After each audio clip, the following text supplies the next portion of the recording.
During the Super Bowl final, my husband, Marcus, suddenly suggested we make a bet. Watching the game reach its halftime mark, he said casually, if the Eagles win, we get a divorce. What do you say? The Eagles were leading by a landslide. They were bound to take home the championship ring tonight. I stared blankly at the TV screen, my mind drifting back to an Instagram post I had seen just this afternoon, uploaded by Marcus's secretary, Haley. Mr. Marcus said that if the Eagles win tonight, he will finally take our relationship public. Perfect timing because I have a little surprise waiting for him too. The surprise Haley mentioned was a photo of a positive pregnancy test showing she was 2 months along. Remembering the sweet, pampering messages Marcus had left under her post to make her happy, I felt an overwhelming sense of exhaustion. With only 1 minute left on the clock before the game ended, I spoke in a quiet voice. Okay, I'll take that bet. The game ended. Around us, the screams and cheers of our friends watching the game were deafening. Only Marcus and I sat in a silence that felt completely out of place. Marcus froze, looking at me in surprise. I looked at the final score on the screen. Then, I said softly, you won. He was always going to win this bet. I didn't want to fight it anymore. Marcus, I agree to the divorce. In our 5-year marriage war, he had finally won. On the drive back, Haley sent Marcus a Snapchat voice note, her voice bubbling with excitement. Marcus, the Eagles actually won. Does this mean we can finally tell everyone about us? The voice note played out loud by accident. Every single word fell clearly into my ears. Marcus instinctively glanced at me through the rearview mirror, but he only saw me staring out the window, completely expressionless.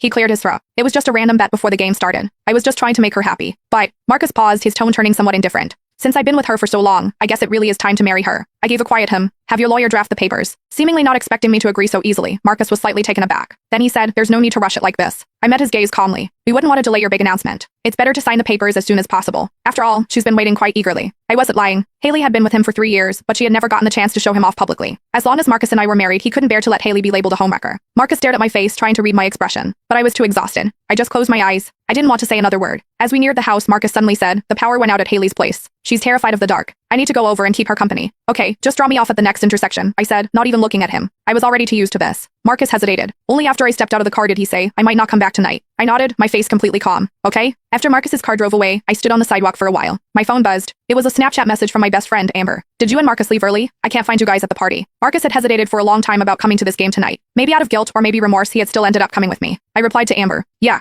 Amber replied instantly. Because of Haley? Why won't that girl just disappear? She's just a secretary. Has Marcus lost his mind? Maybe he had. I didn't know when things had started to change between Marcus and me. When did it begin? Probably when his work got too busy, and we talked less and less. He stopped sharing the funny little details of his day with me. His replies to my messages took longer and longer. Strangely, the thought of divorce didn't make me sad. Instead, I felt a weight lifting off my shoulders. We had known each other for 8 years and been married for 5. This marriage, which had kept me awake for countless painful nights, was finally coming to an end. Just then, a voice note from Marcus came through. Go to bed early. Marcus always had this habit of slapping me first and then giving me a sweet treat. I was used to this way of living too. Back home, I collapsed onto the couch, feeling drained. I stared numbly at the empty house. I don't know how much time passed before my phone lit up again. It was a notification for an Instagram update from Haley. I clicked on it. It was her relationship hard launch post. Congrats to the Eagles for winning the championship. Marcus won his bet. Family of 3, finally together. The photo showed 2 hands overlapping on top of a pregnancy report. My hand automatically drifted to my own stomach. My own medical report from yesterday's checkup was still sitting in my purse. 4 weeks pregnant. It was my second I lowered my eyes, exited